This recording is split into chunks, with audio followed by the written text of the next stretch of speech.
got a pen. All right, good evening, everyone. I'd like to call this meeting to order at 5:36 on September 13th.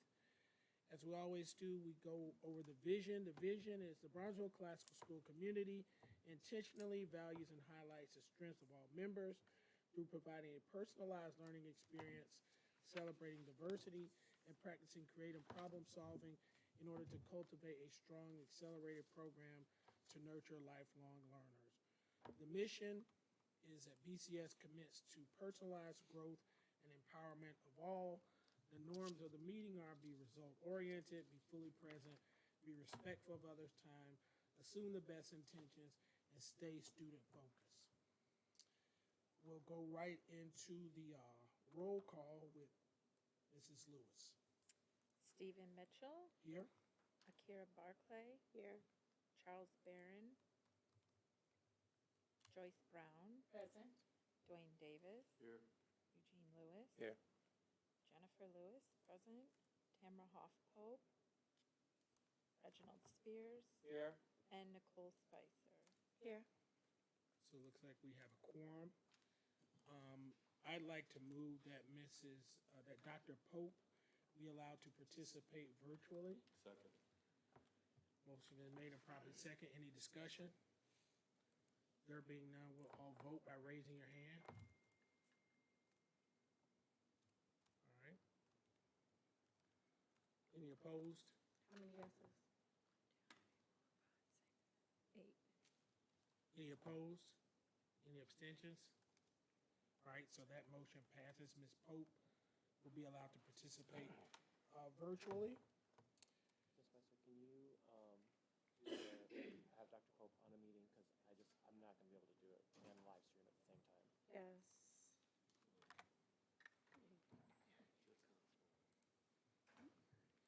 We'd just like to know for the record that Dr. Barron just came to the meeting. Give me 1 second.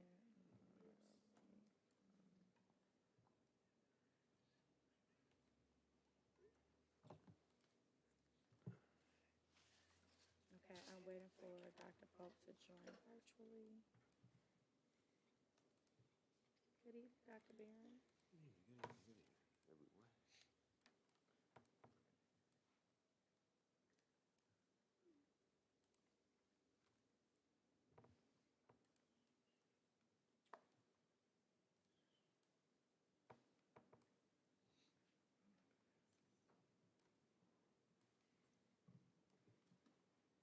As soon as Dr. Pope joins, we'll continue with the meeting.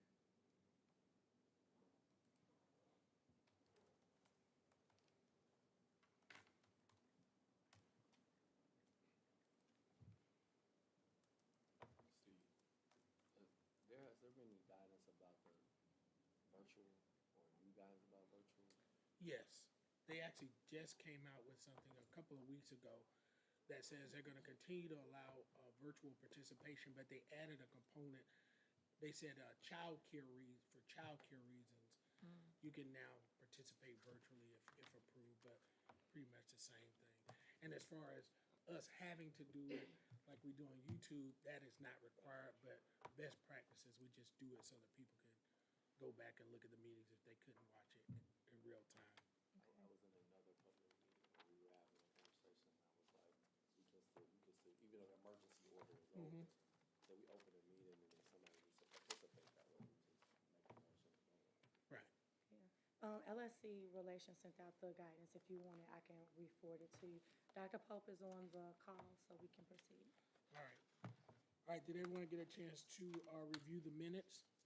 I'd like to make a motion that we approve the minutes as listed. Second. A motion's been made and properly second. Any discussion? All right, there being none, all those in favor of approving the minutes, vote by raising your hand.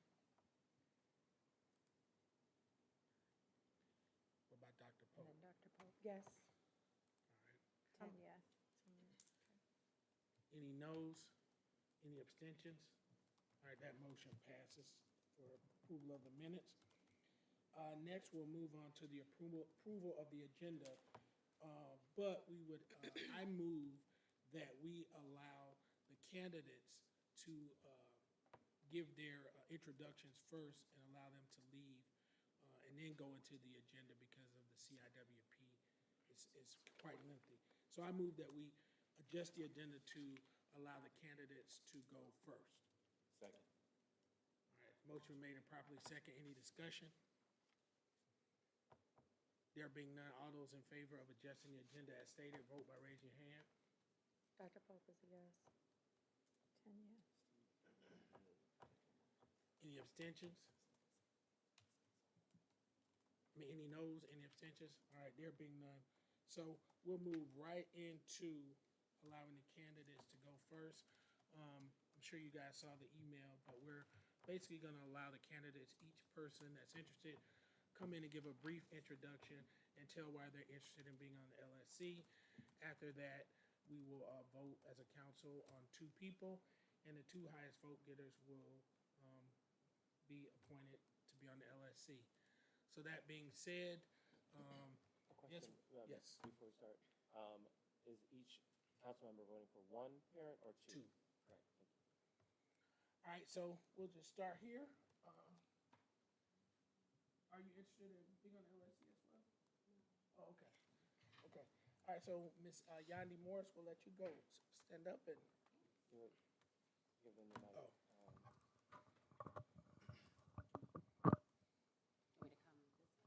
Yeah, you can stand right there. It's perfect. Yeah. Okay.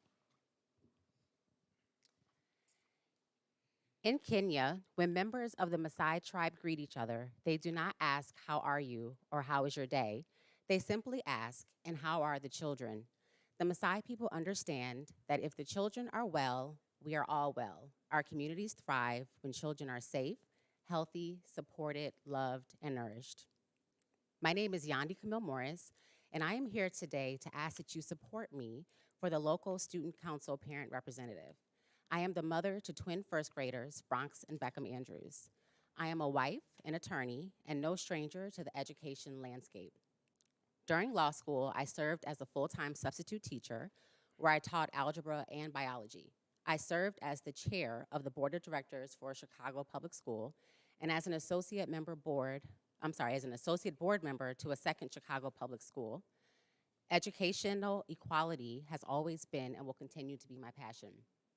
As an attorney and entrepreneur, I worked many, many hours a day, and I often missed some of Bronx and Beckham's firsts. The guilt I felt while missing milestones created a space in me that fuels my reason for being here today. I rearranged my work and my life in order to be very present when they started elementary school. I want to participate in a meaningful way. I was their kindergarten room parent and now their first grade room parent. I have chaperoned many school activities, read to their kindergarten class, and arranged out-of-school play dates, and I've developed close relationships with their teachers as well as other families here at Bronzeville. Bronzeville Classical has become an extension of our family. I am humbled and honored to be considered for this position.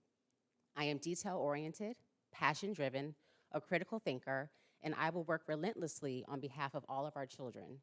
I want to serve as your local student council parent representative so that when you ask me, how are our children, I can confidently answer the children are well. Thank you. All right, thank you, Ms. Morris. And that was Yandi Morris. So, Yandi Andrews. Yandi Morris Andrews. All right, great. Next up, we're going to have Mr. Keith Seals. Good evening, everyone. My name is Keith Seals. I'm a parent here of a 4th grader. Also, I am born and raised in this community, and one of the reasons that I'm running for this position is because I believe strongly in community and community service, also working with children. I have 4 children, and that is a job within itself. I'm also a sergeant with the Chicago Police Department, and I'm the community policing sergeant in the 6th district. I've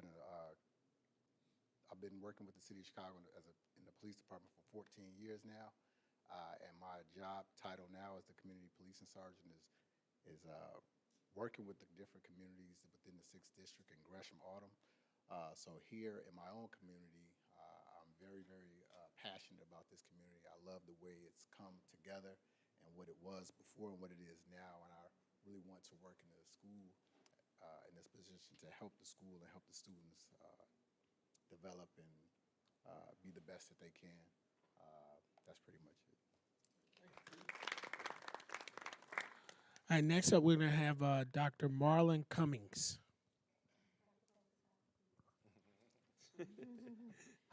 Good evening, everybody. My name is Dr. Marlon Cummings. I am the parent of a third grader now, Isaac Cummings. Really excited to have this opportunity to be before you today. My background is in education.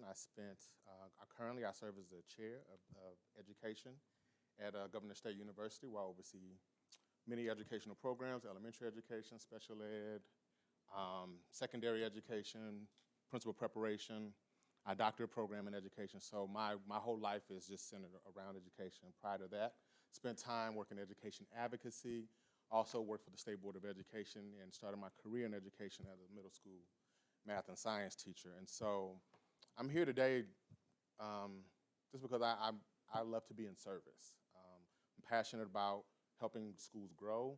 What I love about BCS and what they do here is that you can see that what happens here is good schooling, is good education. Kids are thriving because there's teachers that care, there's administrators that have passion. And I just want to be a part of that in any way that I can. I have served as a room parent, so I know that pain. Surprisingly, I signed up. I thought I was just coming and learn about room parent, and they said, you're on it. So I was the first, that was when I was the first grade. So I was the first grade room parent, so I'm always in service, and I love to be of service. I think that the two folks that came before me would be great, but I would also be honored to serve in this role and to just support. And even if not, still, you can always call on me, and as Ms. Spicer has done in the past. So thank you, and I hope I'm able to be of service. Thank you. Next up, we're going to have Clarence Carson.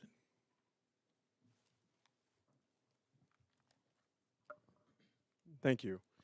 Again, my name is Clarence Carson.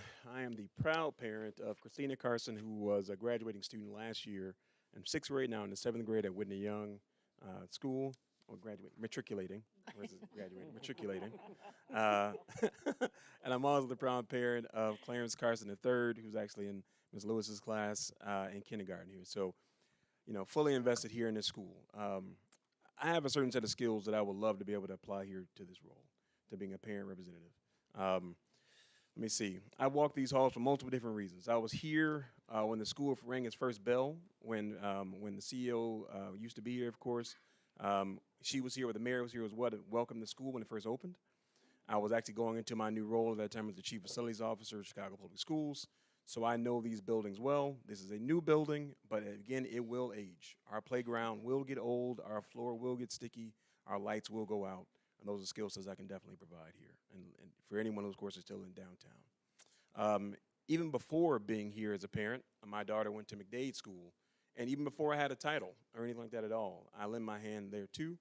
I'm actually, I don't mind saying I was on the PTA there, helped out everything I could there, and helped the school expand and renovate for McDade, Poe, and Decatur Classical, and led that initiative working with parents, students, administrators, politicians, whatever was necessary to get that school to advance.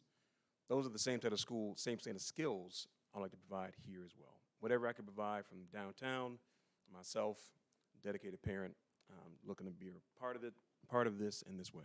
Thank you. Thank you, thank you, thank you. Next up, we're going to have Kenyatta Young.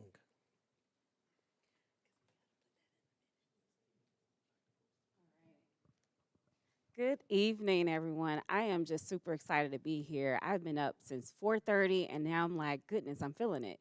But thank you so much. It's an honor to be here, to be honest. I remember 5 years ago, my daughter, Autumn Young, she's in 5th grade, and I initially declined Bronzeville because I was pregnant with my son, and I said, look, I do not want to do anything new. I need something that's real established. I got a phone call from the Principal Spicer. And I am an HR executive, and I gave her an interview.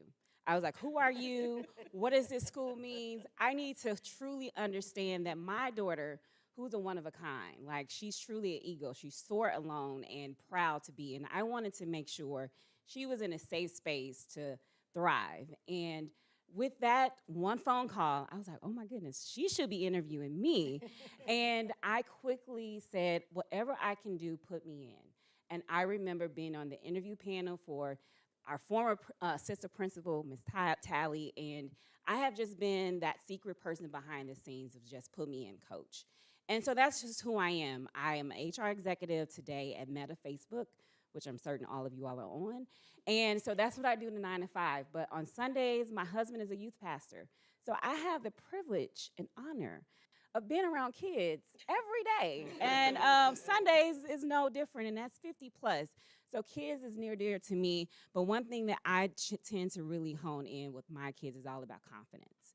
And that is one thing I would say when Autumn came here. She had very little. But as she has grown and been fostered by this wonderful administration team and wonderful parents and students, she has thrived. And so I feel that my commitment to her and to this school, I want to make sure all the other kids feel the same. So my skill set is I'm a laborer. I get in and I execute. So behind the scenes, I have been working all summer on this after-school research, figuring out what we can provide to our kids in an effective way. So I may not be known by title, but I'm the person who can get the job done. So it would be an honor to serve in this capacity as a parent volunteer. All right, thank you. Thank you all very much for those introductions. What we're going to do now, you guys want to vote now or wait until the end, go into the agenda? What do you guys think? What? Okay. Okay, we can. All right. Okay, so we're gonna move on with the agenda. You guys are welcome to stay, but if not, you certainly can leave because this is a pretty long agenda, and then we'll probably go into a closed session. Even though I don't know that we can do that because we didn't put it on the agenda, but we'll talk about it. Nevertheless, so yeah, we're gonna move straight through the agenda again. You guys are welcome to stay if you want, or you can leave. So thank you all. All right, so next we're gonna go right into Principal's report.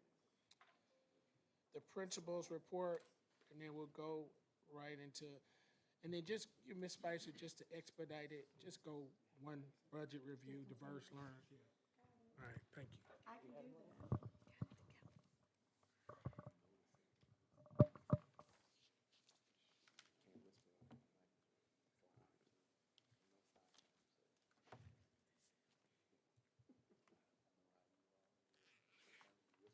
Okay. Good evening, everyone. I'm so excited to have so many interested candidates. Thank you to all the candidates who came out this evening and are spending some time with us. I'm going to jump right in. I typically always start with the metrics of the school just so you all can get a pulse of how things are going. Our current year-to-date attendance is 97.52%. However, we are launching the attendance team.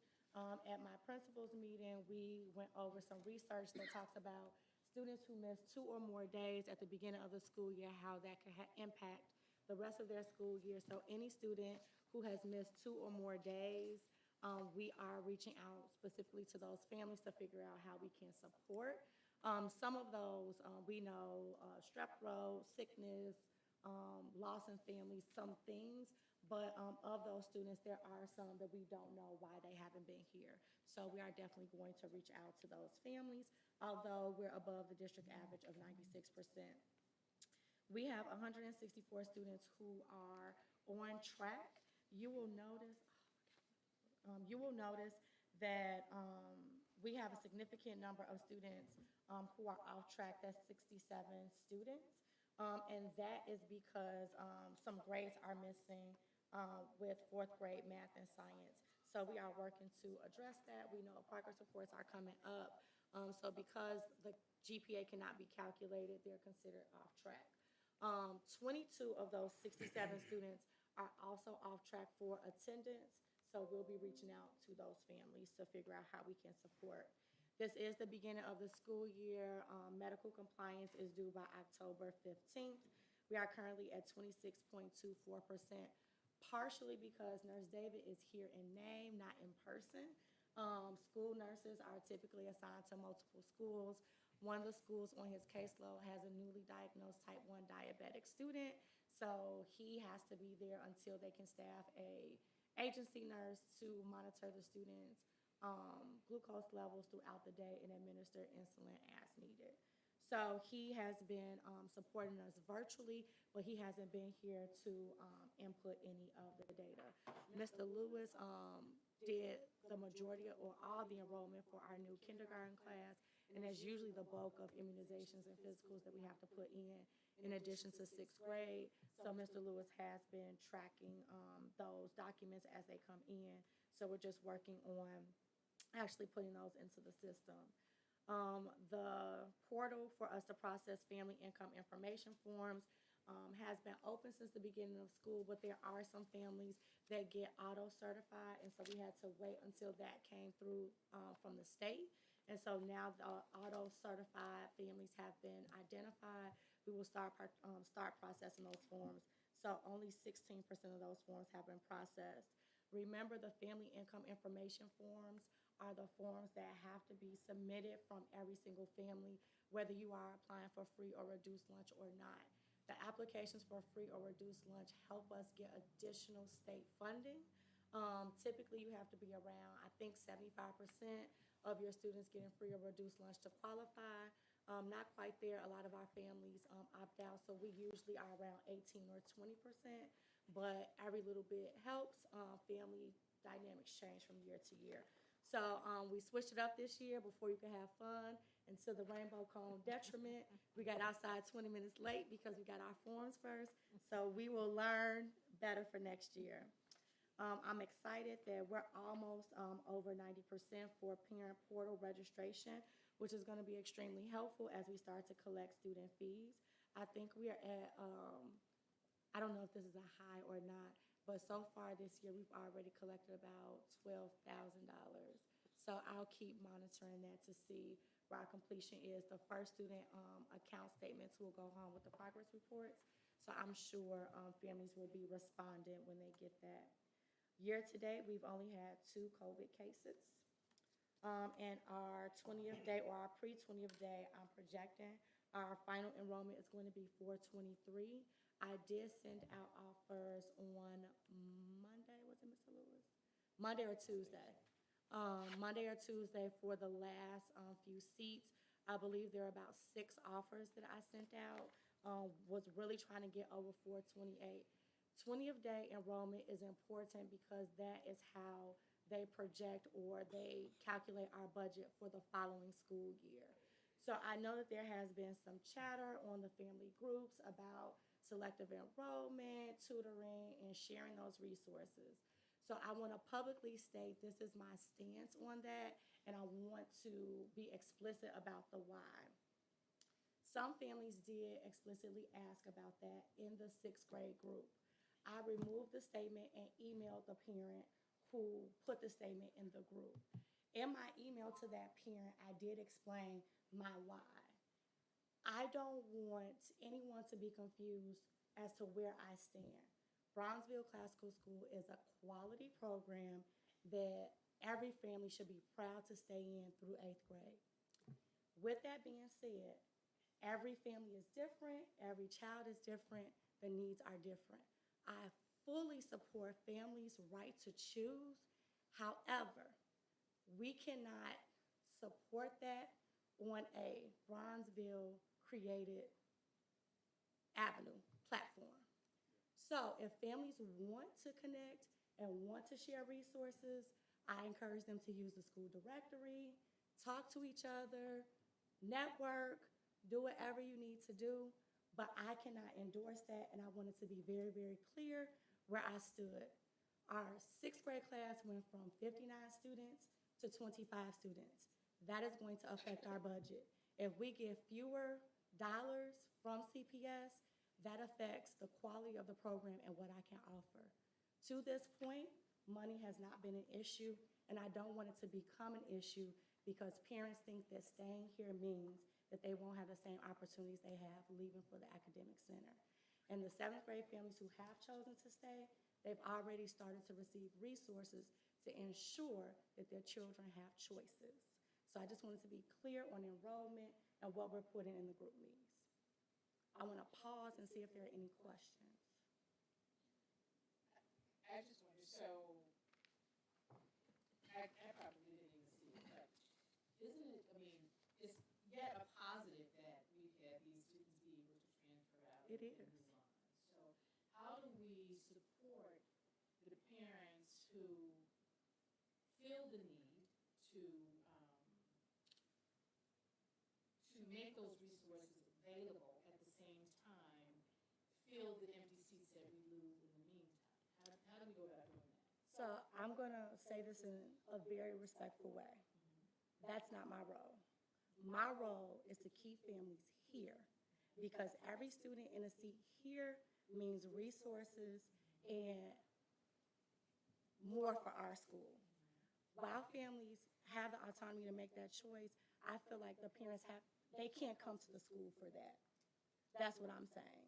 You know, you can do whatever you have to do to make the best decision for your child, your family, but I can't be the source of the resource for you because I feel like what that implies is that Bronzeville is not a strong program and that you should be taking your child away. And I don't believe that at all.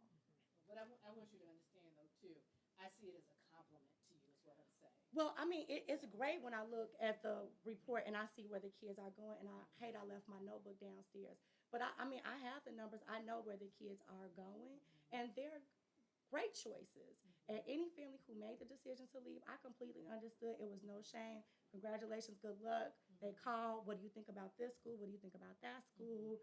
You know, your son went to Kenwood, what do you think? So I'm never going to talk you out of it, discourage you, make you feel bad.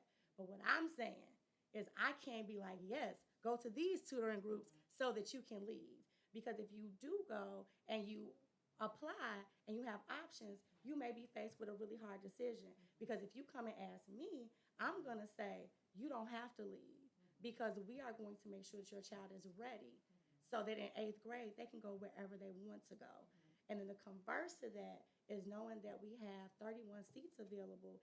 If families in Chicago are not going to an academic center, most families are not leaving their elementary school for 2 years to then go to another school for another transition. So we had eligible families on the list for 7th grade, but nobody accepted a seat, maybe 1 or 2. I think we have 2 students who transferred. But I understand because if you are transferring your child in 7th grade, then they're going to go through another transition. You know, it's difficult. So we had 31 seats to fill and probably 33 seats to fill because I got 2 new students. And so those seats are just vacant. I just have a clarifying question. If a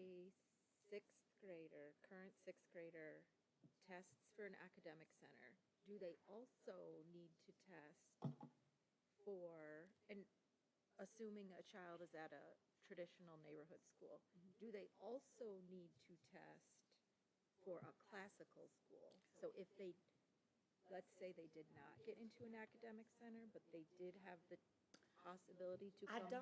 I'm going to see if somebody here can answer that question because both of my sons were in classical schools when they tested, so I don't know. Because if that is the case, then that's us advocating to parents that you need to take that classical school test as well. Yeah, or any no? year, any student, any parent can say, I'm going to apply to it. As you know, I run workshops about school choice on a regular basis. And so, any year, any parent can make a choice to put their child into the transfer portal. Is it 2 tests? I think that's what Yeah, you're it's 2 trying to different tests. Okay. Yeah, you So still they have to take sign up it, for yeah. both. It's 2 different tests because it's a different. As a parent, I didn't even know that. So if we can spread that information, that, you know. Well, that's See, I'm not tough. following you on that. Why would we tell our parents to take Not No, our parents. to get more 7th graders. Is what Other you're to saying. come parents. back? Other Other Here's the other issue that happens, families. and Yeah. actually one of the LSC Yeah. candidates mentioned this, is the revision of the classical school policy in Chicago changed all the dynamics. So everybody remember this history? Everybody? I'll refresh just briefly. You know, so classical schools went up to 6th grade, created the 7th and 8th grade program so those students would have a place to go. once they expanded academic centers and made all of the other 7 through 12 schools, then it became another kind of chess match and game. And at the end, towards the end of Janet Jackson's time, she said, we're going to expand all the classicals to go all the way to 8th grade because it was always a challenge. You had all of these students moving around. My son went to Skinner, just had a promotion ceremony. You just knew because Skinner traditionally is the only classical that went to 8th grade. So they always got like another 28 7th graders at 7th grade. Now, this could be problematic. At a school like Skinner, it wasn't that big of a problem because it was the only one. So they would come from all over the city to come to Skinner.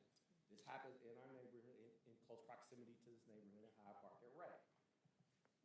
Shoesmith is a K to 6. Ray gets a set of kids from Shoesmith, not all of them, and it's not, the Shoesmith geographic community does not go to Shoesmith, so it's families from Southside go to Shoesmith. Shoesmith does not represent the neighborhood it sits in, right? Those kids go to Ray, and I know salt to Ray in the public comment, but it's been a challenge transitioning that many 6th graders into the neighborhood program in Ray. Well, I've worked with that school to say, let's get you some more social workers so we can transition because the culture at Shoesmith wasn't the same culture at Ray.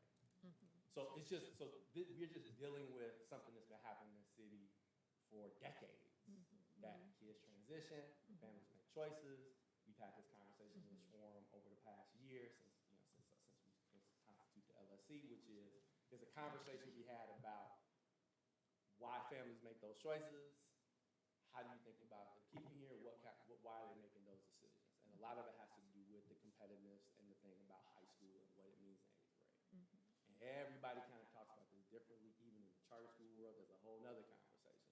You go to a charter school, they'll have a MTSS period, multi-tiered system of support, where they're doing tutoring for 8th graders for the 8th grade test and for the 6th, because that's a selling point in a similar way what you're mentioning, Joyce, which is you should be happy that the kids are getting eligible for take these tests and parents have options. And so our 7th graders will have a similar period during their advisory. So again, my job is to invest the resources and my time and effort into the students that stay, because I want every single 7th grader to have a choice of where they're gonna go and not just be projected somewhere. So, And I agree. I just want to support that, like, maybe we reach out to the families at Shoesmith. You know, I mean, if they don't know. It's like, so if the situation is what it is. Yeah. So how do we bring Well, you heard what he just more said, people right? in to fill those seats for But you got to take the test. I'm saying, but So- he's saying that they've had Transition is problems with the kids that are coming from there going into that 7th grade program. But we also need resources. so Yeah, that's true. all money's not good money. Let's just go on the record and say that. All money is not good money, but we just want to be intentional with our efforts. And so I would much rather focus on who's here than have to go recruit. Because I'm going to be honest and say, with my instructional leadership plate, I don't know where recruiting would come in. So I would have to identify what programs just go to 6th grade, make time in my schedule to create marketing materials, reach out to those schools, because what I don't want to do is take students from my colleagues to fill our school. And so there are a lot of philosophical things that go into it as well, because it is tied to resources.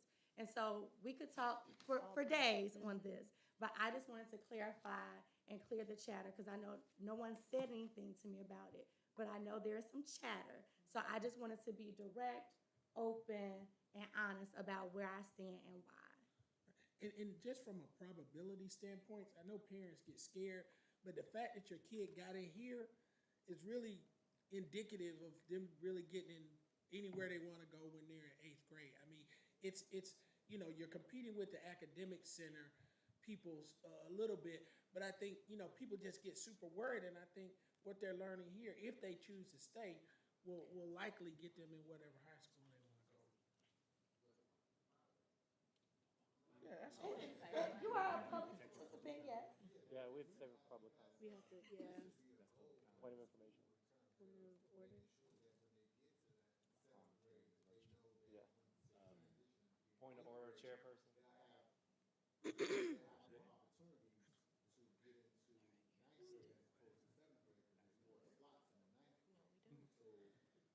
Being here will be a valuable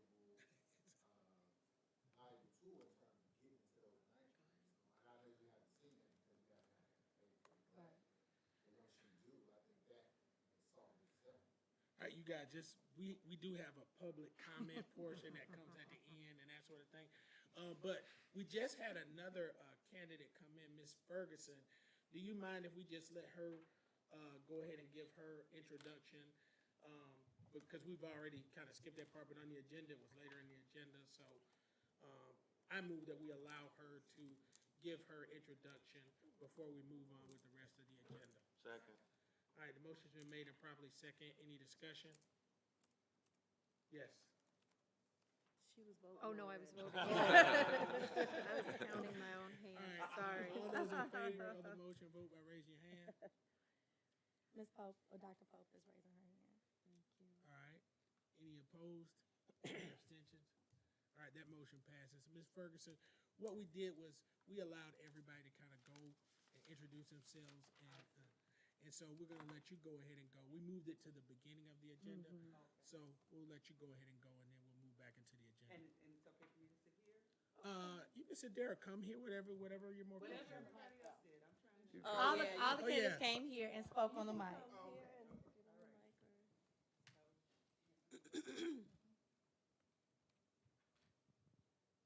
So, hello, and I apologize for being tardy because I just realized I was supposed to be here. I was at football practice.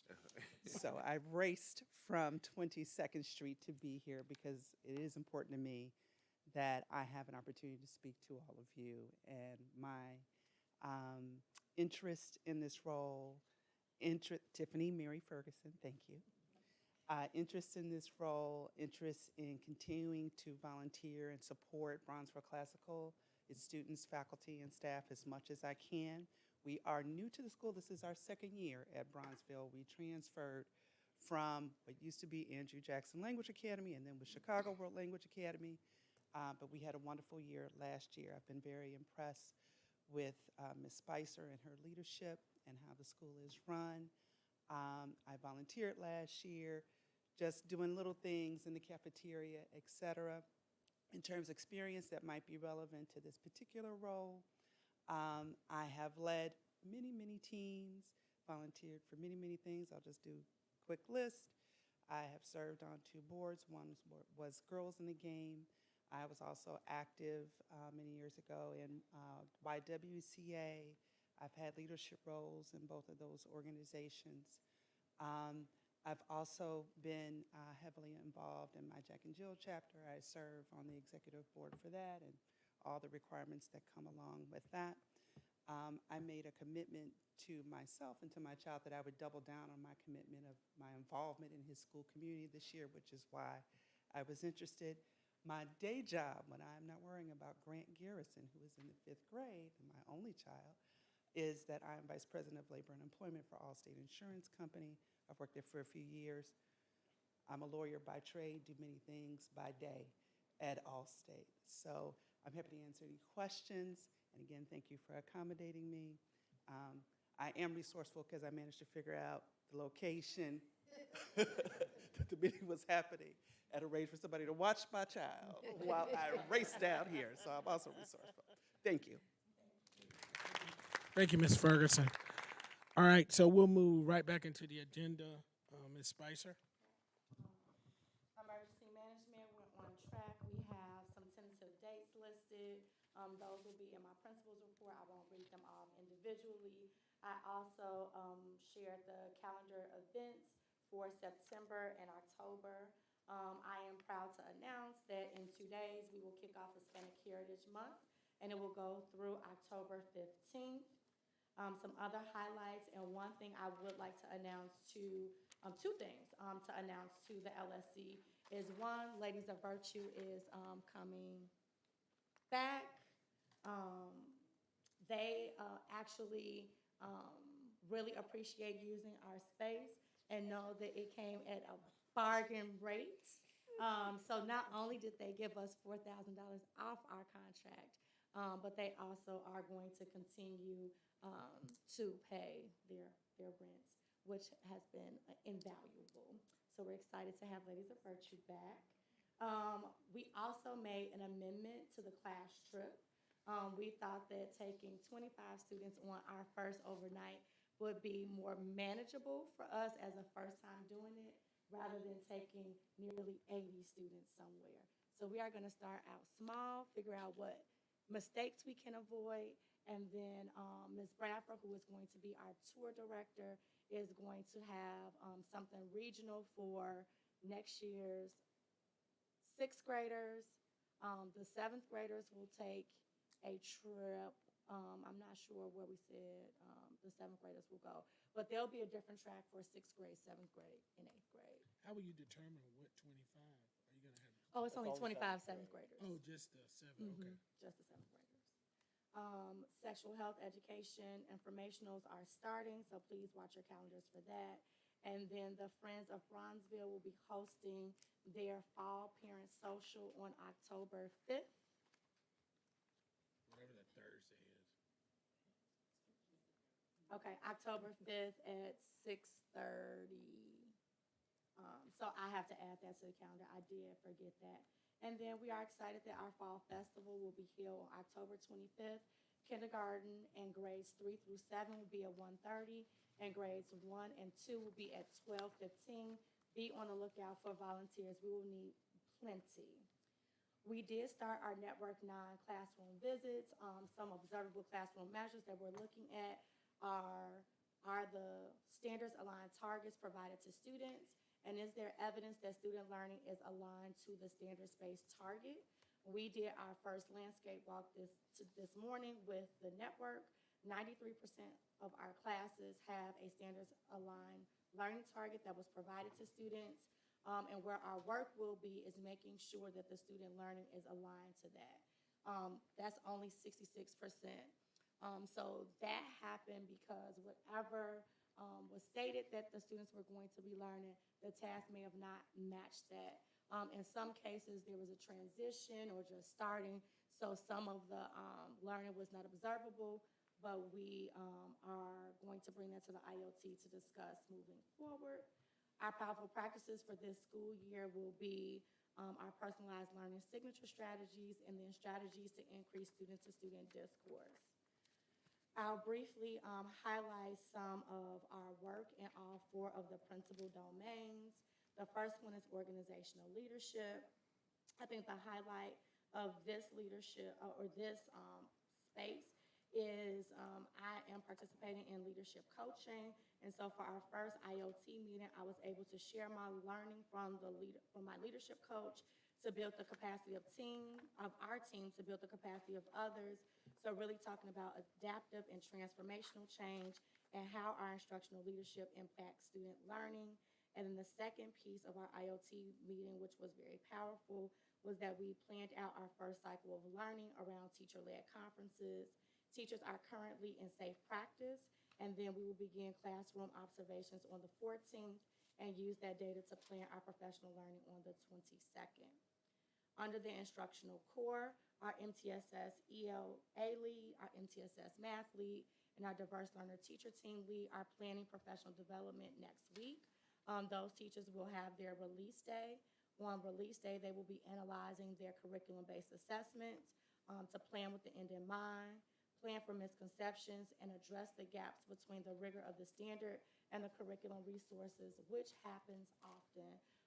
They write curriculum for the whole country, and it is our responsibility as a school to make sure we tailor the instruction for the students that sit in front of us. And so that's how they that's how they use their planning days. Domain 3, which is climate and culture. We are doing a staff book study on the 4 agreements, which are be impeccable with your word. Don't make assumptions. Don't make assumptions. Always do your best.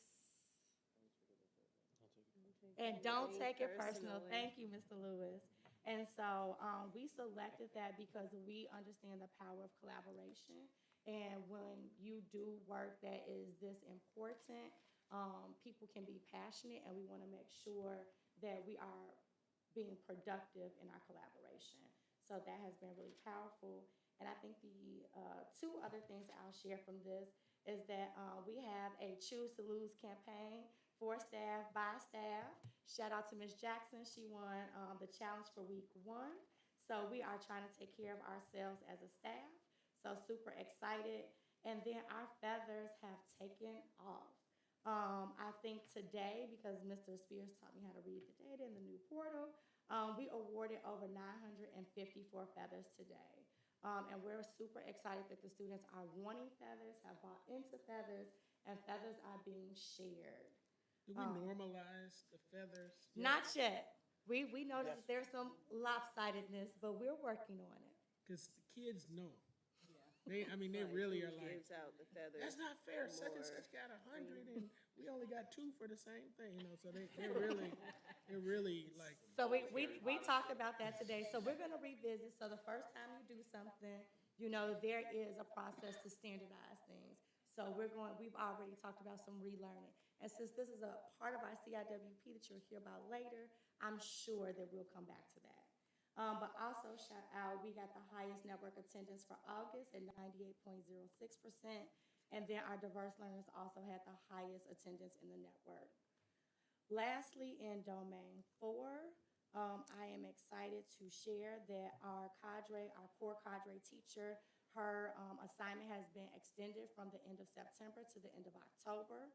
All of our new teachers and new to BCS teachers have been assigned their mentors, and the new Teacher Induction Academy has started.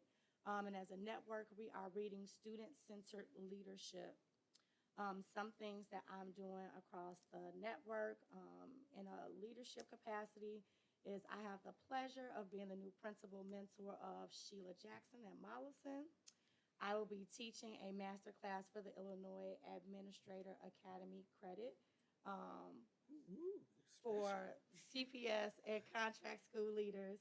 And then lastly, I'll participate in a PLC around personalized learning to make sure that the milestones and action plans in our CIWP are strong and that we are consistently progress monitoring. That is the end of my instructional updates. Before, yes. That new Teacher Induction Academy, is that CPS driven? No, that is BCS planned and prepared. There's a resource. I shared it, and so I do both so that people will actually go. So the new teacher one through the district, they have to go off-site, make time. It's in the evening. It can be a challenge. I also connected them with UTEP.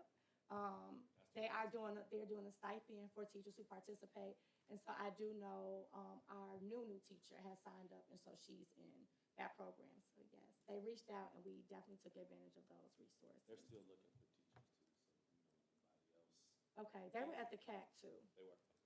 Yep, they were at the CAC, and then it was announced at the network meeting. I did want to share with the LSC that our financial documents for the year have been uploaded. Everything is current, so you will see reports from July and August. We are always 1 month behind, so next month you'll see September, so on and so forth. Bank statements are there, cash disbursements, fund summary for non-payroll lines, internal accounts, so that you can see the money, our budget account and program codes, our full FY24 budget, as well as the Title I cost grid. I always include the Title I cost grid, but we don't qualify for Title I monies. So that's just there as an FYI. I am proud to announce this past summer, we did pass the motion to allow me to make some budget transfers under $5,000 to ensure that we were able to order things in a timely manner. From our time in July to now, we only had to make one transfer. So we have our budget was perfectly aligned how it needed to be. We only had to make one transfer, and that was for our Parent Square license renewal. So we took that from a supply line to put it to a digital supply line. And that transfer was for $3,150. And that expired this month, right? Today, it expires today. Yep. So we got through the period that we needed to go through. So I'm going to have Mr. Mitchell sign off on this tonight. There are no other budget transfers that we need at this time. Just a budget question. When are we going to start letting parents know that the fees aren't paid? Because we're only like Progress 6%. reports. Okay. Progress reports. Okay. Yeah. Okay. All right, I'm going to shift into diverse learners. New this year, we have a free case manager. I'll say freed-ish. She does service two or three students on our special education caseload. Um, we we still have three teachers. So Ms. Franklin is our intermediate, fourth and fifth grade. Mrs. Roman, who is expecting, will be going on maternity leave soon, services our sixth and seventh grade. And then Ms. Hickman continues to support our K through third grade students. I shared the news about Nurse David. The other important highlight that I do want to share is that we had an assigned speech language pathologist who had 86 students on her caseload. The district maximum is 60. So she was assigned to our school to keep us in compliance for new referrals, evaluations, and annual renewals, which are all state mandated. However, her caseload did not allow her to schedule students and to service their minutes required on their individual education plan. So on the evening of the open house, we met with those 6 families that were impacted to let them know that we did not have a speech language pathologist available to provide those minutes, which is the requirement of break in service.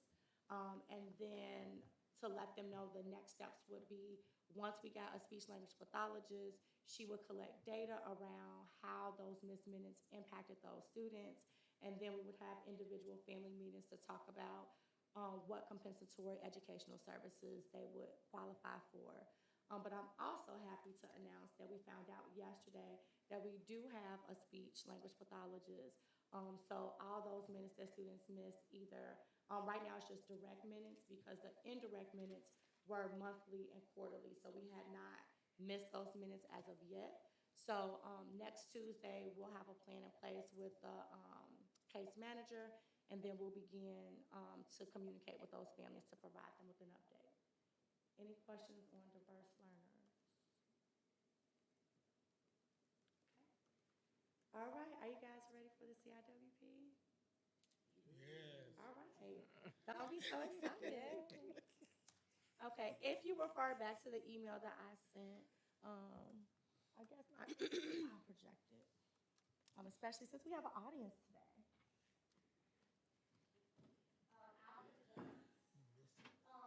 I did share the full document with the LSC. I did want to share it with you ahead of tonight's meeting because the document itself is very dense and it's not very user friendly. And so this is our code until we get our new portal as a district.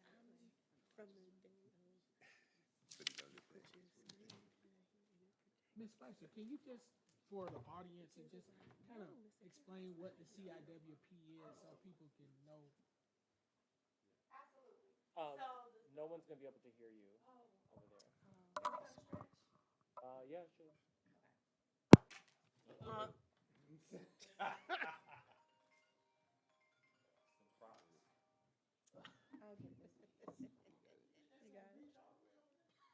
It's long and cord.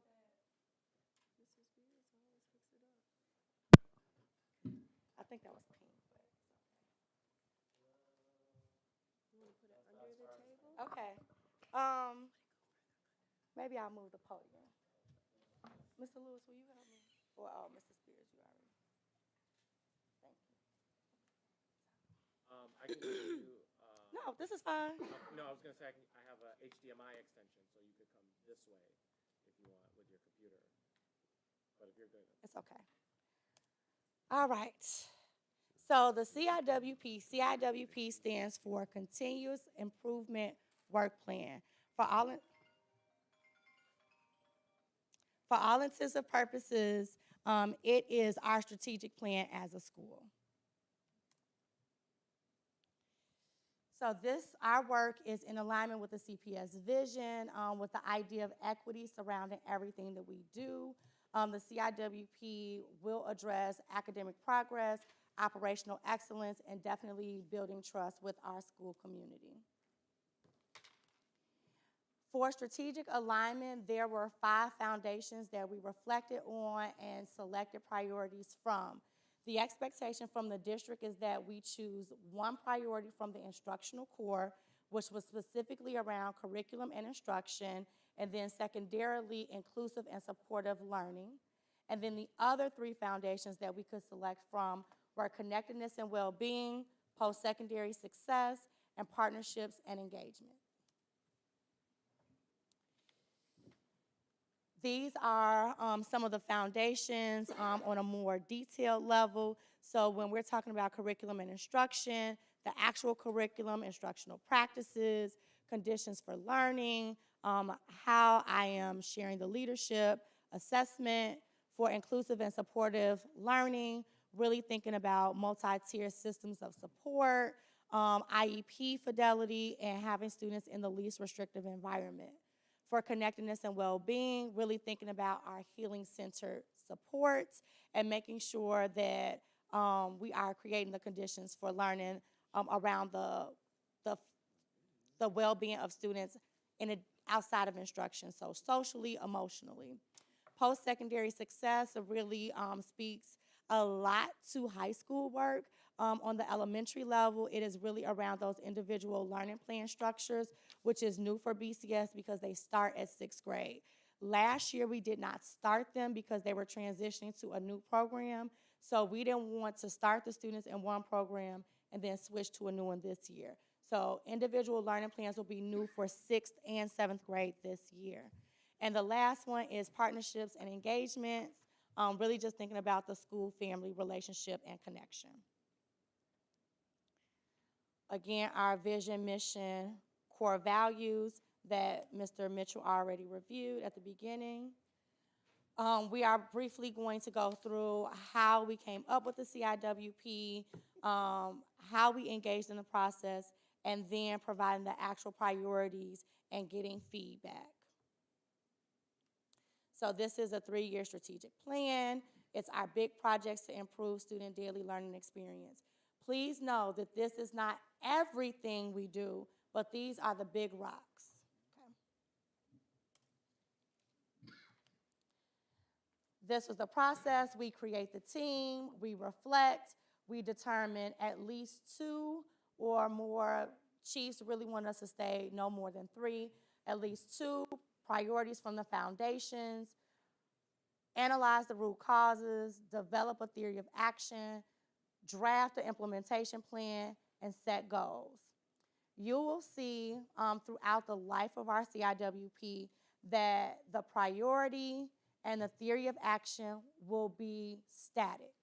Our implementation plan and our goal setting, those will be the living pieces of this document, of this plan, because we will be actively progress monitoring it and making changes if necessary.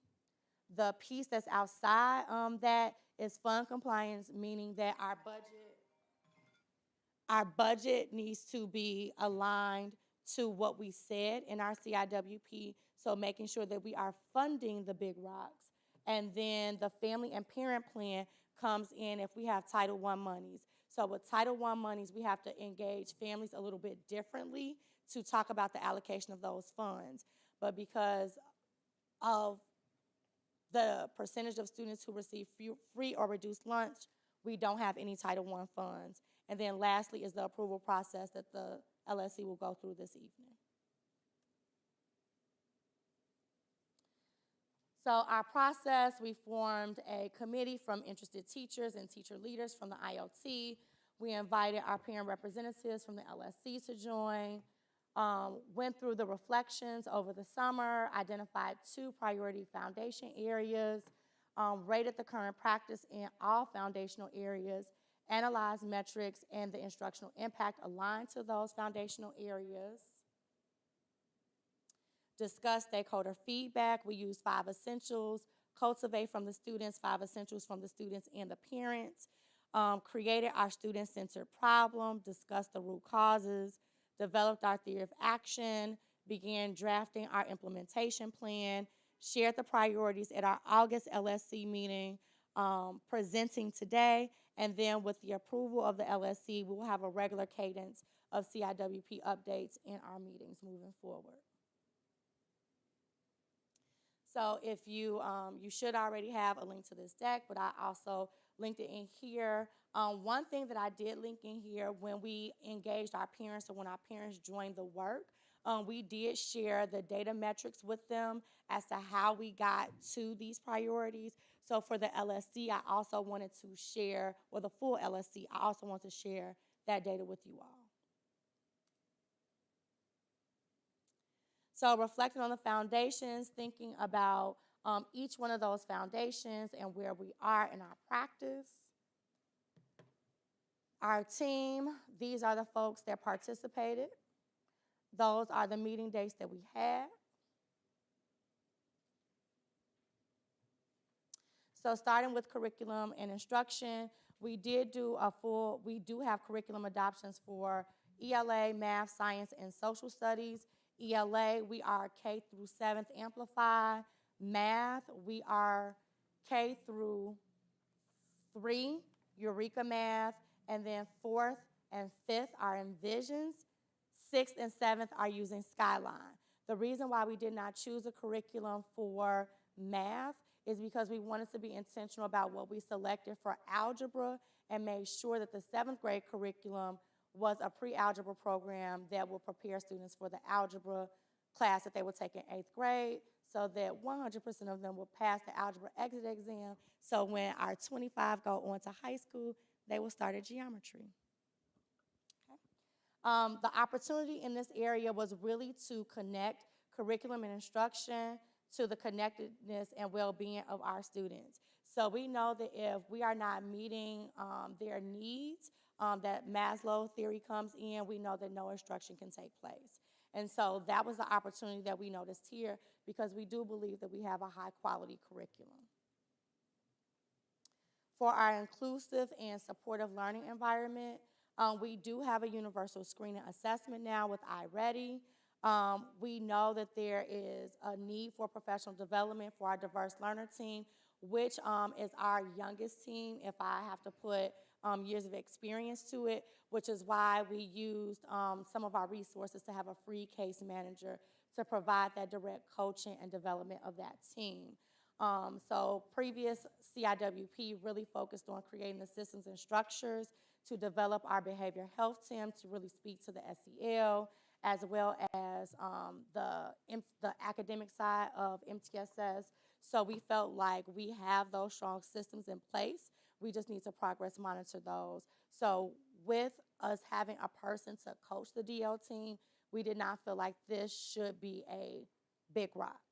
So we chose curriculum and instruction under the instructional core, with the lens of we need to make sure that the needs are being met and the knowledge of students is there so that we can personalize and tailor instruction, which is why under under curriculum and instruction, our priority area is to implement personalized learning K through 7.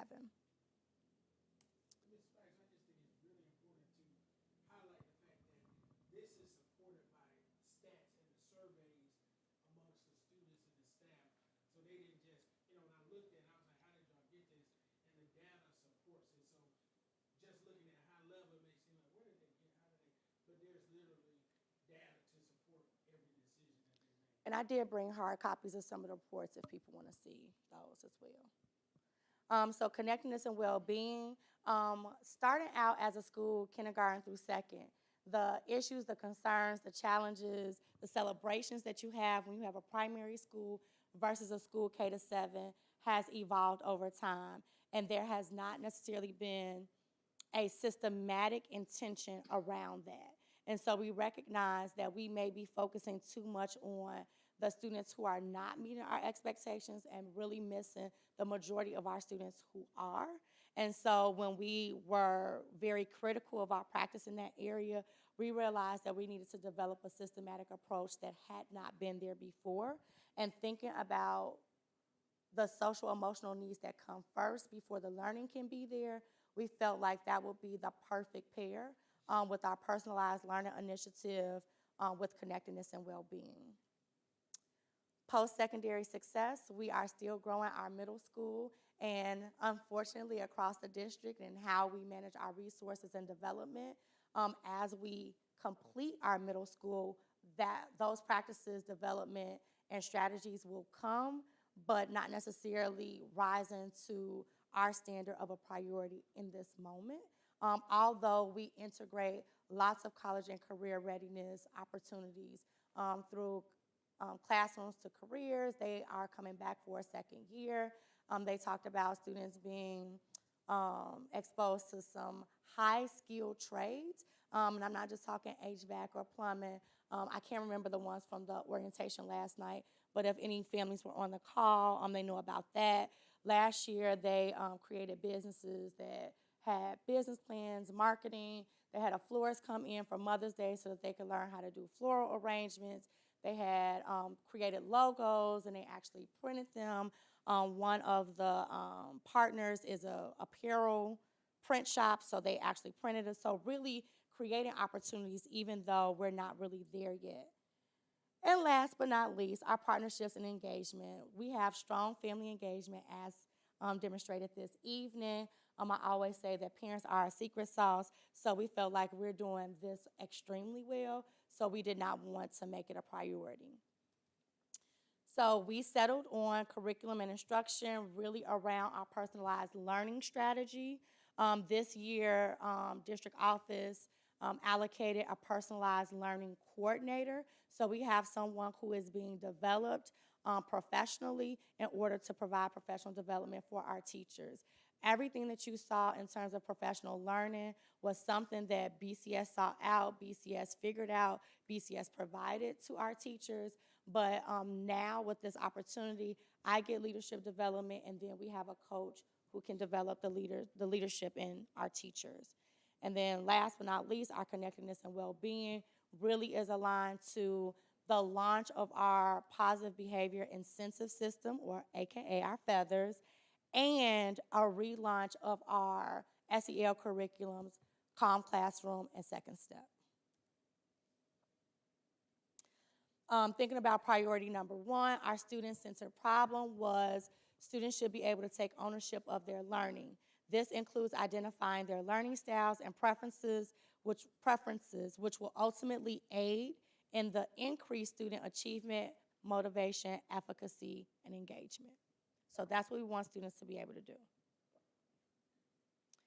Some of the things that we noticed that the adults in the building were doing. So that was the lens that we took. We wanted to know what we wanted students to be able to do and how the adult behaviors could possibly be hindering those behaviors, which is how our theory of action and our implementation plan was developed, because we have to change the practices of the adults in the building. So one, not utilizing our knowledge of students to customize learning.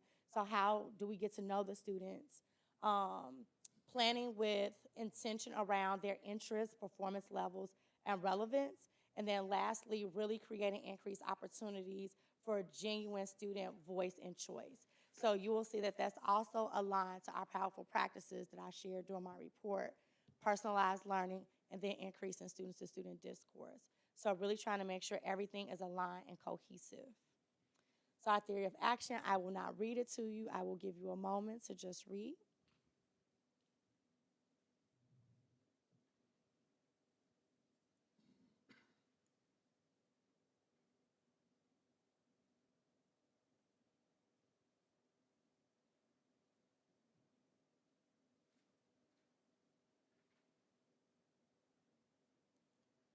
So really wanting to highlight then we will see. So again, going back to those adult behaviors that we're trying to shift, making sure that there's some intentionality around designing whole and small group instruction, developing intervention and acceleration support, and one-to-one conferences grounded in knowledge of students.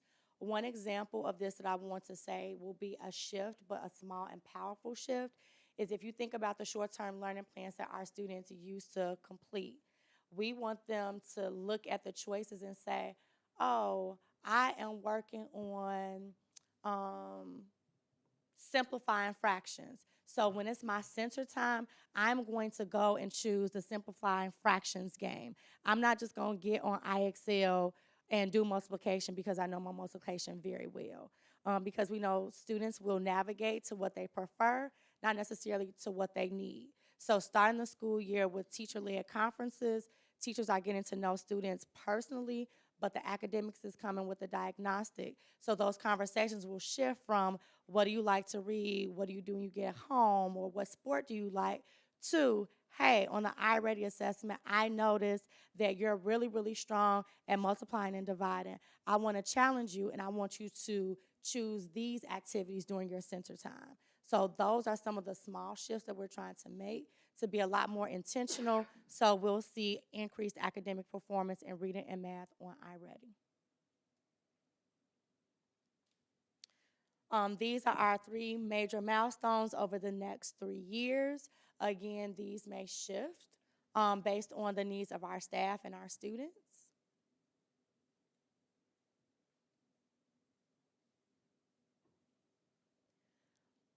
The last one I really want to elevate, and that one is practice around learner paths. Learner paths, simply put and defined, is really standards-based learning. And so that is a huge lift and will require a lot of professional development, both ensuring that teachers really deeply understand the standards and have systems and structures in place to really individualize the learning paths for students. This can almost be an individual plan. So when you are charged with 56 to 60 students, this is a huge undertaking. And so we want to build up to that. These are our goals. Bless you. So they're broken into 2 different types. Practice, really those adult behaviors, and then performance goals aligned to student achievement.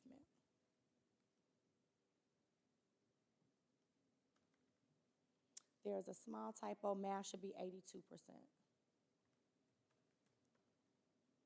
And in that data link, I showed you where we started at the beginning of the year, how we ended, and then we set an ambitious goal based on the end of the year data.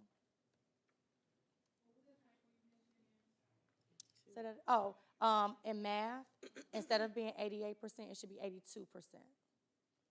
But it's correct in the CIWP file.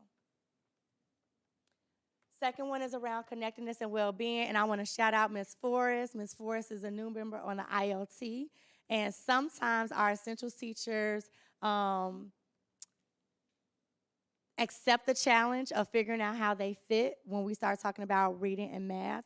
And so Ms. Forrest and I worked on this presentation, so she's really stretching herself, so I just want to publicly shout her out. But the student-centered problem that we talk about with connectedness and well-being is really around students' struggle to consistently demonstrate the BCS core values throughout the school building, as well as regulate emotions and restoring community, causing a disconnectedness with and among the school community. One thing I will say about our students, they know the right thing, they say the right thing when you talk to them, but in the heat of the moment, sometimes they struggle a little bit, and those are the things that I'm talking about. We have a great student community, and so for the most part, most things are miscommunications, or I just reacted without thinking about how it would impact you. So that's what I mean by regulating emotions and restoring the community. I don't want you to think we got Eastside High in here, okay? That's not the case. But for us, when we were thinking about this particular priority, we wanted to know what are the adult behaviors that inadvertently are reinforcing that within the school community. And it was not adopting a universal behavior management system or implementing our SEL program with fidelity. And so that was hard to accept, but looking at the student data, this is what's happening. Even Mr. Mitchell talked about it a little bit with the feathers. So, you know, getting everybody to be one band, one sound all the time is no small feat. So just think about your partners at home when you're parenting. You know, everybody got to be on the same page or the kids will divide and conquer. So just reminding the staff that we don't want them to divide and conquer. We got to come out victorious. So with that, thinking about our theory of action and really wanting you to focus and zoom in on the then we'll see, which is the outcome we want.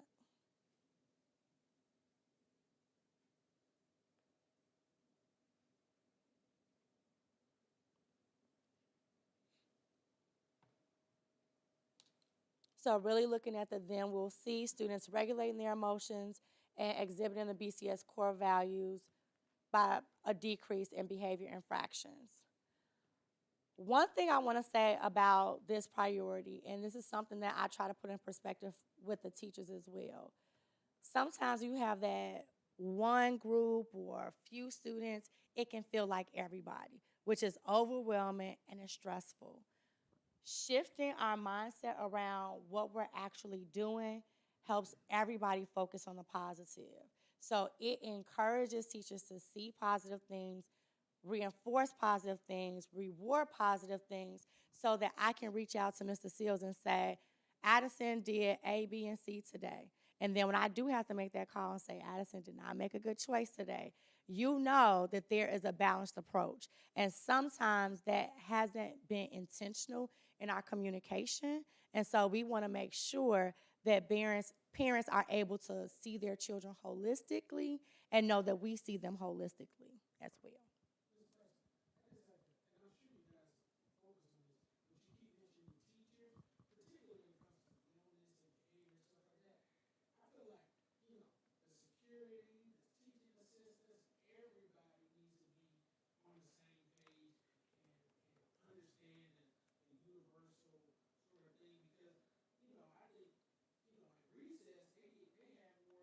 I hate recess, yes. Mm-hmm.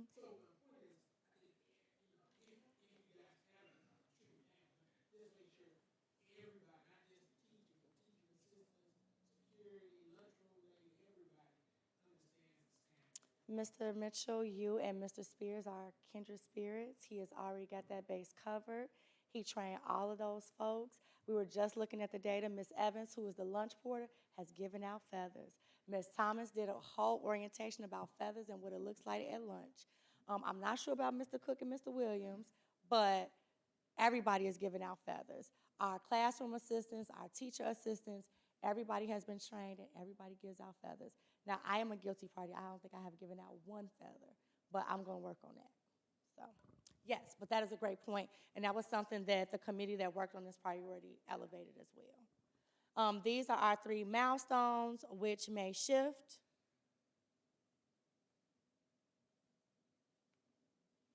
And if you notice, very, very small steps so that we can do them well. Simple things, but lots of leverage. Our practice goals.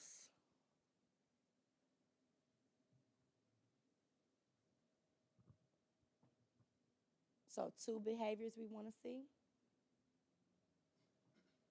And the first one is just about being clear and kind, so students know what's expected, what they can earn, and what is the result of a poor choice. And then lastly, using our system. Performance goals. This was another tough one. I know I have a very informed parent community, so I don't know how many people have seen the 5 essentials. We are organized, but not well organized. Our square used to be dark green and bright green. We got a little yellow on there. And so that really forced some introspection for me, as well as the team. There were some weak areas and some neutral areas. And so we were able really to look at some of those questions, see how students responded, see growth from winter to spring with our older students who are now in 6th and 7th grade, and really reflect on our practice.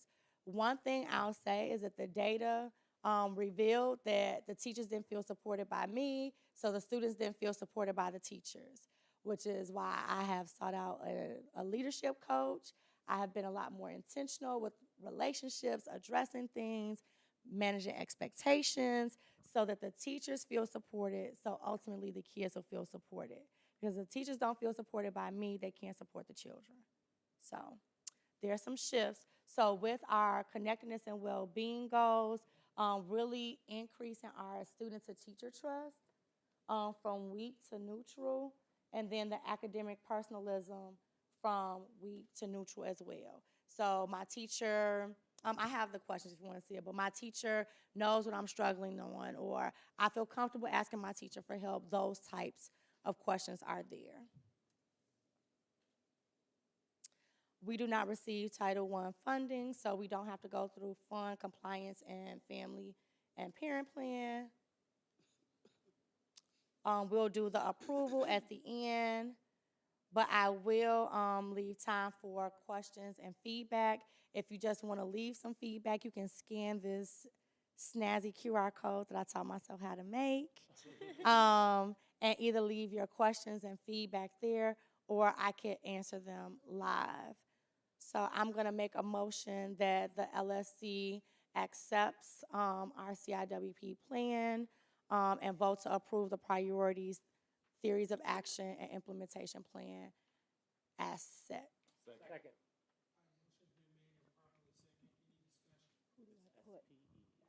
SPEAR. Oh, let me see, Dr. Pope.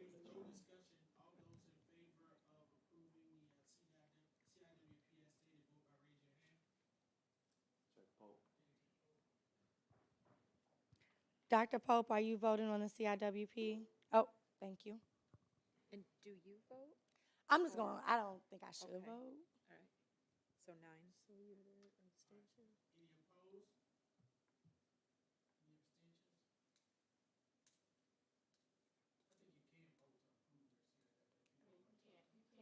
Okay, I'll say yes then. Add me Okay, as a 10. yes.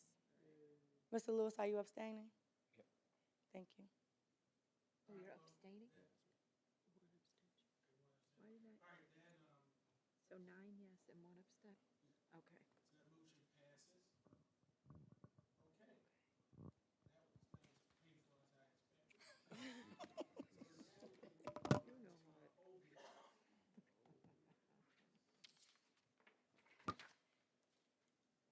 And there'll be a parent presentation too, once we approve.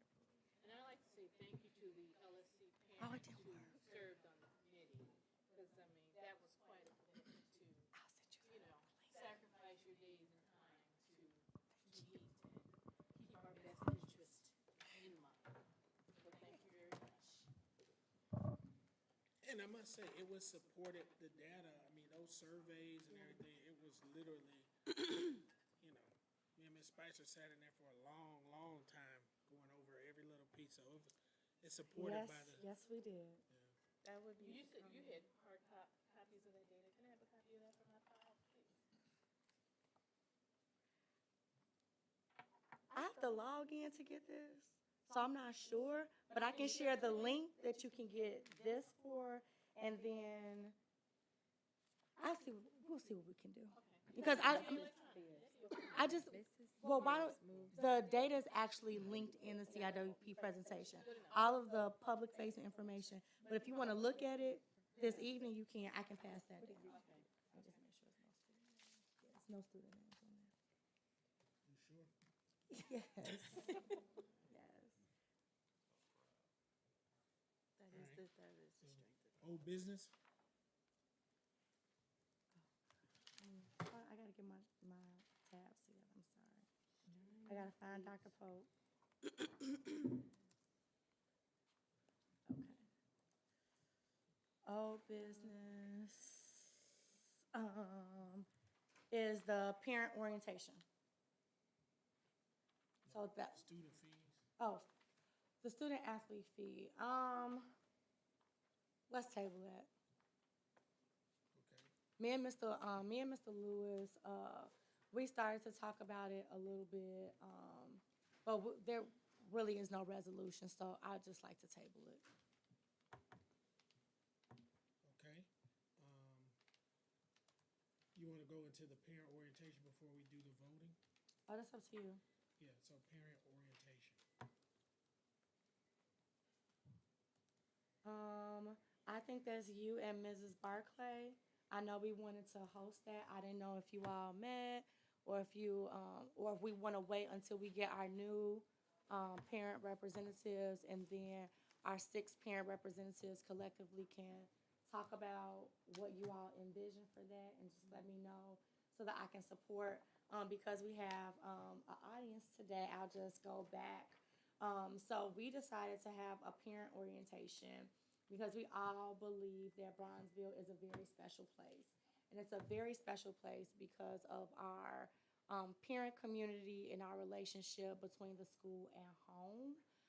And as we welcome in new families, whether those are kinder families or transfer families, we felt that it would be a good practice to have an orientation for families to say, if you have homework questions, these are people you can go to.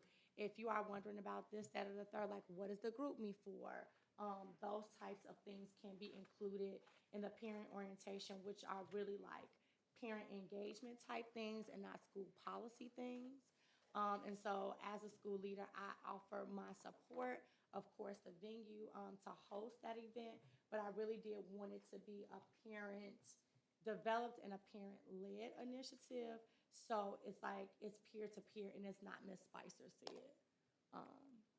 So that's where we were. So I put down that we needed to just define the purpose and nominate the chair, but I don't know if you all want to wait until we get our new representatives. I think it's fine. And you know, we were going to meet with also the teachers. Essentially, guys, there is, you know, there are parents that instead of, like, if there's missing homework, we want to establish a protocol like go to the teacher first. Don't send Ms. Spicer an email asking where's the missing homework. Or if, you know, if there's a conflict with students in Mr. Spears' class, go to Mr. Spears and find out what's going on first. Don't send an email to Assistant Principal Bellamy. Just little things like that that would kind of help the flow and not get Ms. Spicer or whoever inundated, and so that the teachers have an opportunity to do what they need to do and just kind of outline protocols for the school. Nothing high level, but just basic stuff that will help the flow. Just so that all parents new into the community or parents who have been here over time who may have forgotten, we kind of bring everybody together so that we are supportive of each other as well. And like we said, like that sort of hierarchy of how we reach out to our staff and administrators. So hoping that that helps strengthen our school community. Right. And we are going to talk about traffic.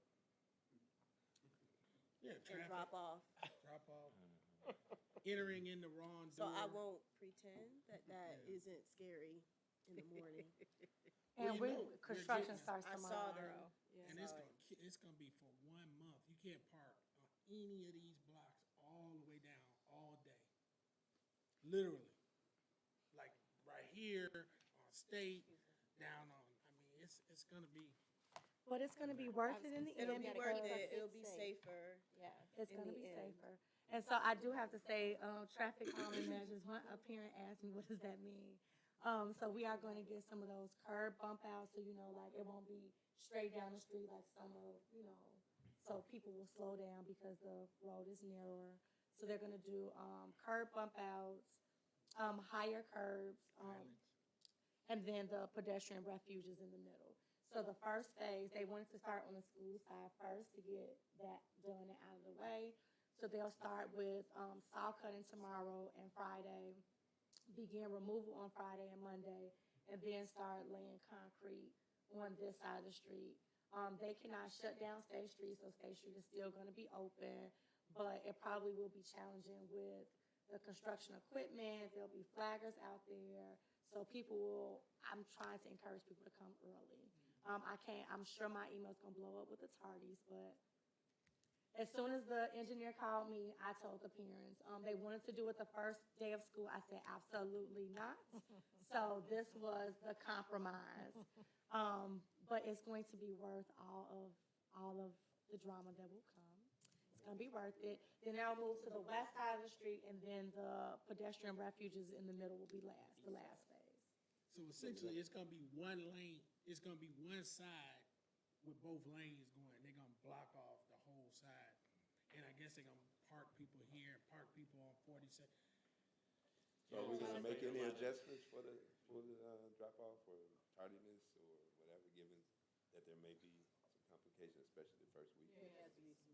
I don't have autonomy to change attendance policies from the district level. I just know that I am trying to give people notice so they plan ahead. so that people leave earlier so that they can get here. I just don't want anybody to be shocked when they come, even though they will. That's what I'll say. And particularly if you park, you know how you park on State, like if you're dropping off, you're not gonna be able to park on either side on State. Or Route, I think you can't park on Route either. So,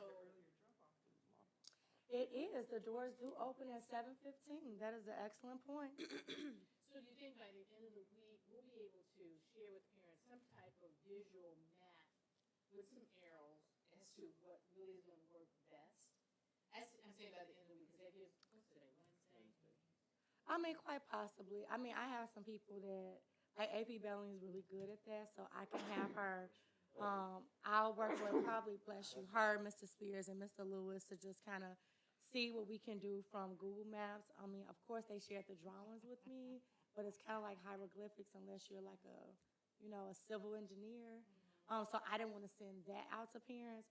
So I had the civil engineer tell me what to put, which is what I shared. And then I called him like, well, is State Street going to be shut down? He was like, it's not going to be shut down. We can't shut the street down.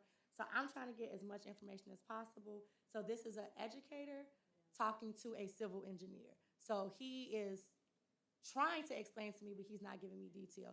So I guess we'll find out tomorrow. The other thing too you have to remember is that like, even if you share that information as you suggested, are people going to follow that? No. And that's my point. Well, I mean, the thing about it is, so you're saying, my biggest concern is people crossing State Street. And it's not necessarily the school community I'm concerned about with the traffic, it's everybody else trying to get to work at that time in the morning. People driving down State Street. They can be very, very unforgiving. And the only So thing can I our think- parents. I know, but the only thing I could think visually in my mind is you have to circumvent all this and go around and come up. But now you said they can't even park on. I am going to suggest people come at 7:15.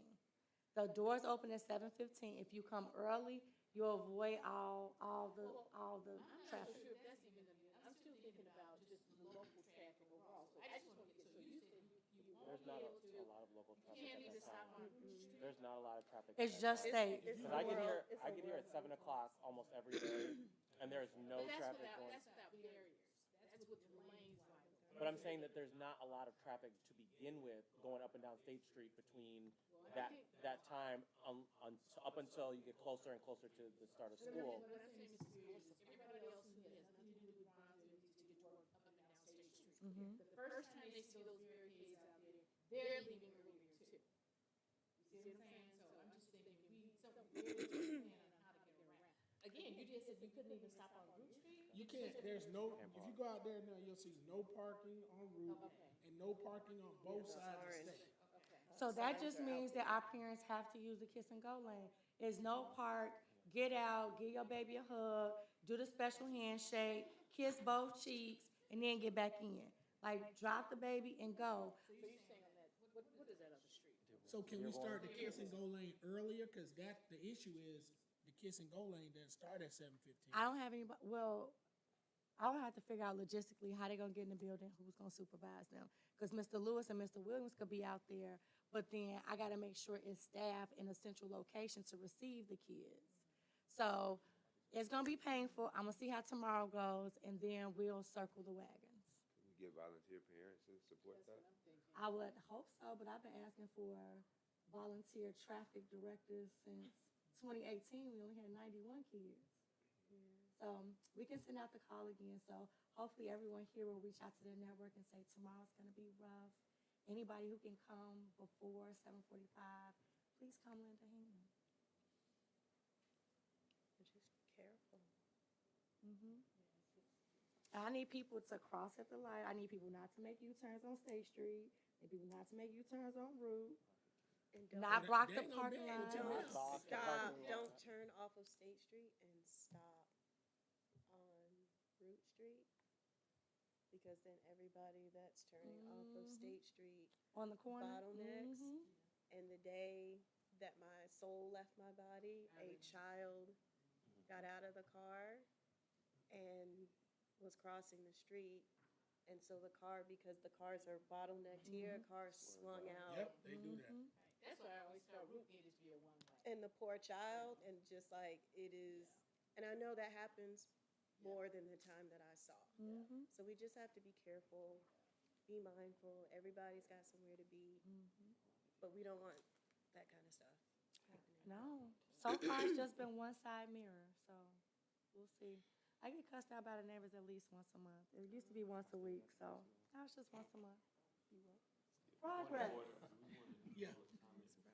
Yeah, we could do, go ahead and move to public. Are you all comment. tabling the orientation? Yeah, we'll talk about it and then we'll Yeah, come back. Second. Wait, what are we motioning? We're That tabling we're the gonna parent table orientation. The parent orientation hold on. discussion. Essentially, we're moving to public comment. We're gonna move to Vote public last. comment. So, any What about new listening business? box or any comments, Mr. No Spears? news, no news. We had a motion to. That was completely facetious. If you want to table it. I was just completely. Well, there's Wanna nothing to formally table. table? We just, It's on there. yeah, just. Motion to move the public comment No, she's talking about something else. before the vote.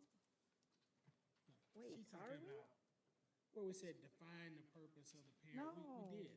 We No, we did. tabled that, but we're We're moving moving. to, But Do she's public talking about comment. it. She defined it. Yeah, I know. So what do we? Nothing. That's what.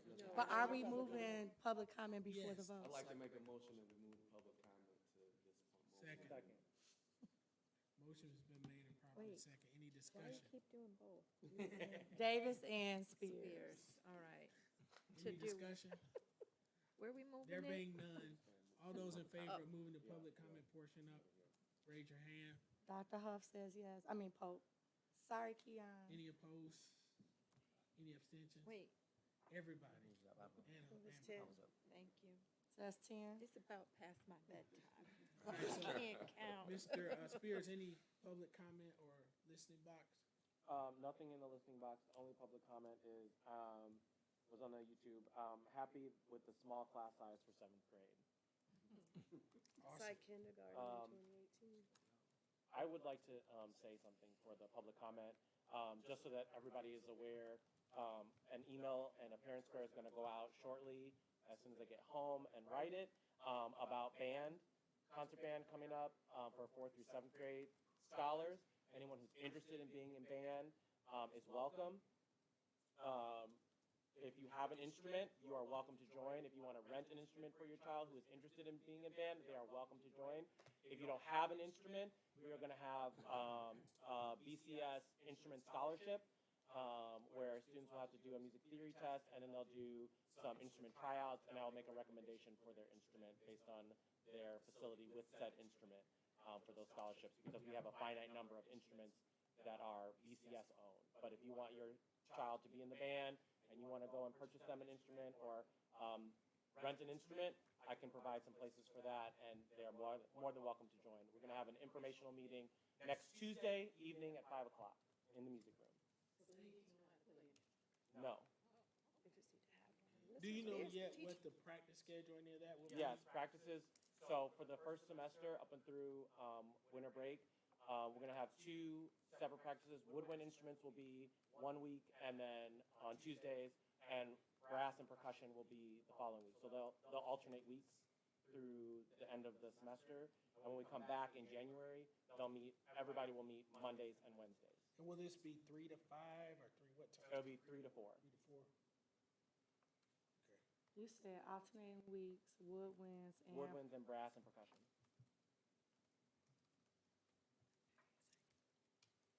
then all together after winter break on Mondays and Wednesdays. That is correct.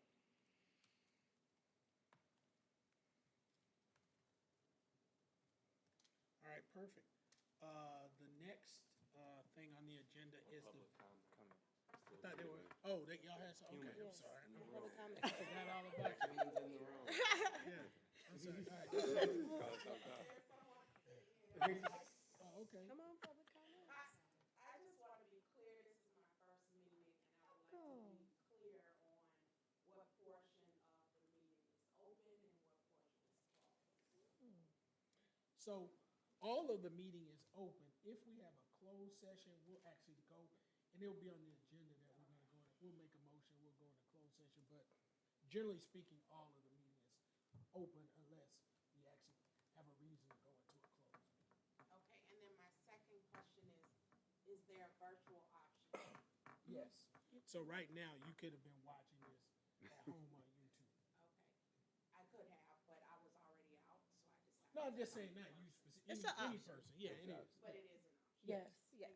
Thanks so much. And if you follow the BCS YouTube page, you don't need a special link or anything. It's all the same page. Okay, great. Mhm. Yeah, thank you. All right, Clarence?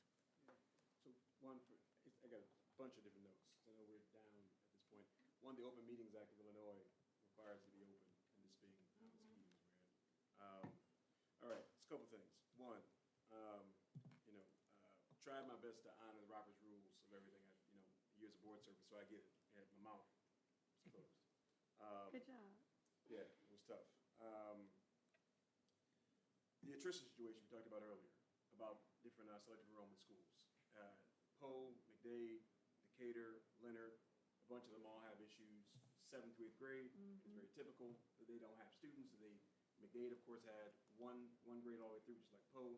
So they go from 30 kids to like 15 kids, and they always have struggles trying to fill those other seats. But everyone wants to go to respectful to the schools and not market the other schools and then deplete them of their students, which is just not being a good neighbor.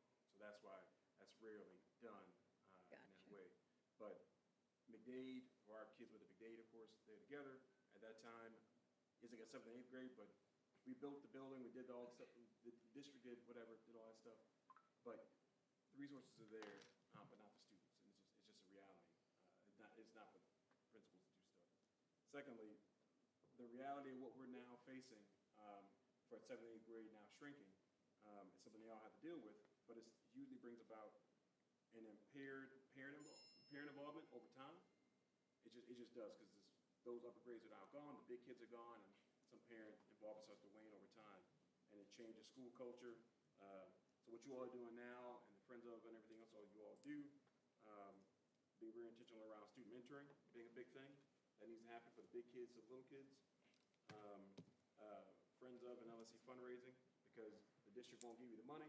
The building is still the same size, the kids are still the same, the parents are walking around, the building is used more, and you don't get that funding of all those students you lose. So it's really big to having more fundraising than usual for budget support. We're 5 students under our projected. Say it again? We're 5 students under what we were projected. And it also hurts opportunities for subsidies for after-school stuff as well. So that's just the reality. All the something Every goes bonds, kid counts. LLV, excess tennis, they wanted to come back here and out as well, property scholars, even the people who use the school, of course, all of which I introduced. We're actually here at one point. That hurts all that. Steve, you brought up earlier education and physical environment, bringing in security, and everyone else as well to create that whole philosophy. It's actually called the Whole Child Initiative. You can go on the CPS website, at least it used to be there, Whole Child Initiative, and ties all that stuff into an approach. The question actually I was when I talked about CIWP was focus on mathematics. I'm looking at, so the CPS website does not show data all throughout COVID stuff. It just shows no data not available.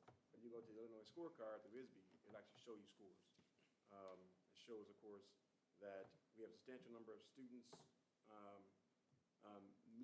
approaching meeting grade at 30%, but it's kind of lower compared to other schools.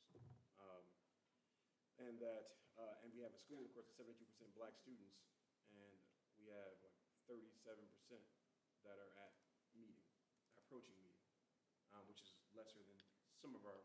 Can you tell me that again? So on the Illinois scorecard, Mhm. so on the ISB website. It's in the LSC folder as well, in the organizational folder. But can you tell me which, So when you, under academic progress? Yep, And so are you when talking about the IAR? Nope, just the scorecard of Bronzeville compared to I just did it several other schools. At the, just like the proficiency level, that's what you mean? Correct, proficiency level for mathematics. Okay. And I know we've lost some teachers as well in mathematics. We've had some dips and so on. I really appreciate seeing it in the strategic plan. I just wanted to also, one, more so give kudos the fact that you are putting goal. I think that actually shows us that.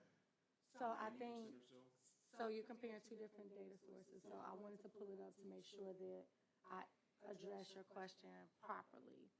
The proficiency on the academic progress that you see on the Illinois State Report Card comes from IAR. We set our goals around iReady because we know where we start at the beginning of the year and where we end at the end of the year. With the IAR, we don't get it to the next academic year. So once we get the data, it's really hard to act on it, especially because the students have now moved on to the next grade level. That's one piece. The second piece is for the past maybe, two state of the school addresses, I have our network data strategists extrapolate data to compare us to other classical schools for a couple of different reasons. So while, and I don't know what schools you compare to, but if you, so if you're looking at classic and gifted schools, our participation rate far exceeds theirs. So a select small group of students took their test, all of our students took the test. So I wonder if all of their students took it versus all of our students, what the data would look like. So I tried to extrapolate that through the state of the school so we can really be comparing apples to apples, oranges to oranges. And the other piece is too, I don't see the roster that the district uses to create this data store. Within the state, yeah. So they manage the roster at the district. I don't know who's on it and who's not. Gotcha. And just add, I don't know if you talked about, we have a math interventionist this year as well. We do. That's going to help with that. Often, look, the Fatherly College and everything else you all are doing, of course, all fantastic. Just want to clarify that. Yep, thank you. That's an excellent point. Awesome. Any more public comment? I just have just quick things, and there's one. I think what you mentioned is important around like highlighting the strength of our program here, the 7th and 8th grade, and not reaching. I think our effort should be really about like stay here, and your kids can thrive. And I think that message we talk to parents, have that message be sent out to parents in 5th and 6th grade. When they get to that point where they're thinking about moving, they won't because it's already been ingrained. You know what? We're doing fine here. That was one thing. I agree with Brother Mitchell around having the whole staff trained. I think it's really important because you have kids that come in late and they get yelled at by the cafeteria, staff, right? And it's just like, well, that could set that kid off for their whole day, right? So we know how small things like that matter. So having the all staff trained is great. And I was curious. The last thing was the 5 essentials data that you had. When was that from? Because you said that Last year. Last year. so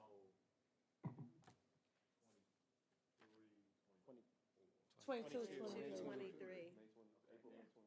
and when was I can't remember when did our new AP start? At the end of 21, 22. Okay. Yeah. Okay.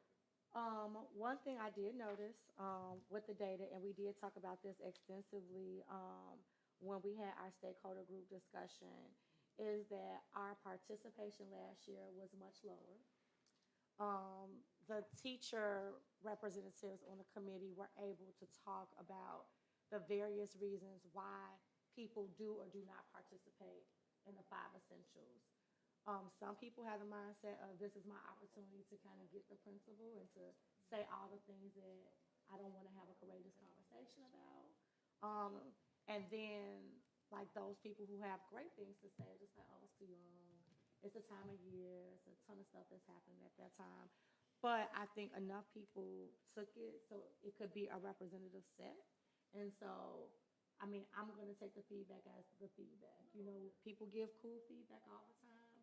It can't be all sunshine and rainbows. So I've taken a perspective to just lean in and see what lessons can I learn and how can I shift my leadership. Because as people join the staff, leave the staff, the needs change. And so I have to be flexible and adaptable. I also think there's just a flaw in the Likert scale, doing a Likert scale from 5 is just in my opinion. Just like agree strongly, what's the variation between agree strongly and agree, and what does that look like?